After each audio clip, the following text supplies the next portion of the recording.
Recently, this very common Greek coin, a medium-sized brass piece of Mithridates VI, sold for an eye-watering 440 euros at auction. That's at least 10 times as much as this very common type of coin usually sells for. If we consider the auction house's buyer's fee, that's over 500 euros for a very common coin, made out of non-precious metal, and it left a lot of collectors scratching their heads. What would justify such a high price? Now, I will have to agree, that is a very controversial price, and I would love to read your comments in the comment section of this episode as to how much you would pay for this coin. But that being said, let me show you a few exceptional things about this particular coin that could justify it being sold for a higher price compared to its siblings. Okay, the first thing we need to understand about ancient coins is that how rare or common a certain type of coin is doesn't necessarily have to do with how much it sells for. Most of you are familiar with the concept of supply and demand, but since the value of ancient coins is often something so nuanced, I prefer to evaluate a coin's price based on the who cares scale. I know it sounds very unprofessional, but it works. So as an example, an Athenian tetradrachma. It doesn't have to be a rare variety. An Athenian owl in high grade, meaning very little wear and a nice strike, no major defects on the metal, nice centering. This coin will always be expensive, despite these pieces being super common, even in high grade, mind you. And that's simply because lots and lots of people care about having one of these coins in their collection.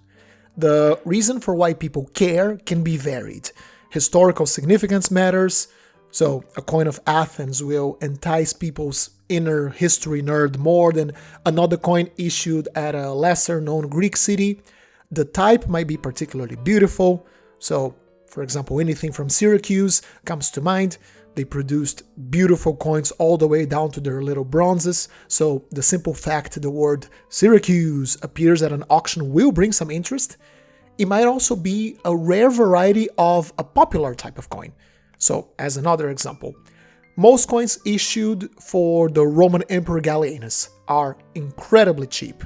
But because it is cheap and abundant, lots of people collect him. And if something different shows up, like a bust in which he appears wearing a helmet or holding a spear, these will skyrocket in price. That's the who cares factor. It might not always be obvious. You might have to know a bit about the numismatic market and certain collecting niches in order to understand why certain coins become expensive, but there is always a reason behind it. Of course, there are also the more traditional means of a coin being desirable. A coin in high grade will preserve more of its original design, and obviously it will command a premium. And also a coin made with a particularly nice die for the type will work as a catalyst for the who cares factor. It might even attract people from beyond the typical collecting niche a coin belongs to, simply because it's a wonderful piece of art. And these factors make a coin even more desirable and of course more expensive. So with these things in mind, let's go back to our Greek bronze here and apply these principles. Who cares about this coin? On first impression, maybe not a whole lot of people. It's a relatively famous historical character who issued this coin, Mithridates VI. He gave the Roman Republic a massive headache, but that's pretty much it. And this is a very common coin, issued in the millions to pay for his military campaigns. So the current offer on the market outpaces the demand significantly. There are more than enough coins in very high grade to satiate the demand for this kind of coin. And funnily enough, I think that's one of the reasons why the coins made by Mithridates experience a phenomenon similar to those of Emperor Gallienus. If you start collecting Greek coins and you do your homework, you get exposure to coins, you see what's out there, you will quickly notice how abundant the Mithridates types are. And a public for these coins will develop simply because of its sheer abundance. A lot of you watching this video probably have at least one of his main types, the ones with Dionysus, with Ares, and with Zeus. at least one of these three. These coins are everywhere, and you can get a pretty good one for $40, $50. You might not even collect Greek coins, but the value is so good that you just get one anyways. That happens often. So, knowing that, we now understand that there is an audience that pays attention to the coin. The reason for it might be unusual, but it doesn't matter. There is an audience, and where there's an audience, there's a demand. Now, we get to the catalysts that can push the price of a coin up. The grade, I mean the state of the preservation of the coin and its overall physical integrity, and what matters the most here, the style. You might have noticed I'm not showing video footage of this type of coin, as I usually do in my channel. I always try to bring videos, and that's because I don't have any of these coins to show you. I sold mine. I didn't like the coins. I used to have 2 examples of the Zeus and Eagle type, and most of the dice used to make these coins were made in very bad style. Normally Zeus looks like this unruly mass of hair. The face wasn't made in high relief, so the visual pollution of his hair made it hard to notice there was a face there, and for me, it was very hard to appreciate the full imagery on the coin. I personally follow a rule that I must be proud of every coin that enters my collection, so I ended up selling them. That happened probably because the engravers had a really tough challenge here. Zeus had to be shown with his hair like this, lots of hair, because lots of hair was associated with manliness in the Greek world. And since this was a coin struck during wartime, the image had to be of a very macho Zeus. This resulted in a lot of visual pollution. In most examples, you have that mass of hair, that long curly beard, and his face, the forehead, nose, eyes, and mouth. These end up being visually overpowered by so much hair, resulting in an unbalanced design. And now that we know of this negative tendency on most of these coins, it turns out our overpriced coin here is actually exceptional. It was made by an artist who understood that what he was engraving. He might have had the sensibility to notice this type of design had this inherent visual problem to it, that Zeus's hair generated excessive visual pollution.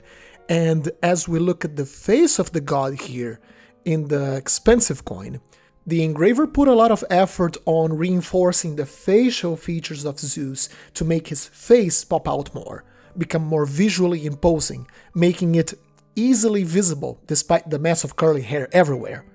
And so as you can see, like his forehead is bulgy, his nose is very masculine and it protrudes a lot. There's a projected cheekbone under his eye that reinforces the whole area, something I rarely see in this type. It's generally just a flat area here. There was a lot of thought and skill in the making of this die. And there's more. While most of Zeus's hair is very wavy, the flocks of hair right at the border between his hair and his face, these flocks in this example are less wavy, generating a transition zone between the 2 main visual elements of the coin. This reinforces the visual balance of the design. Do you get it now? This coin is of exceptional style for the type.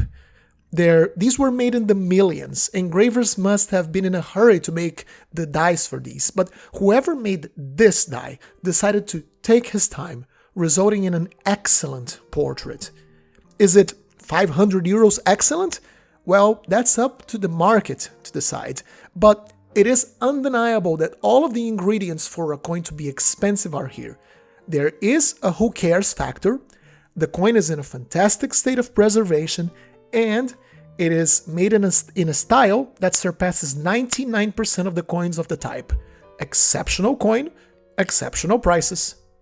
So, now you know why some coins randomly go to very high prices. Did you learn something today on how to judge, on how to evaluate the aesthetics of an ancient coin?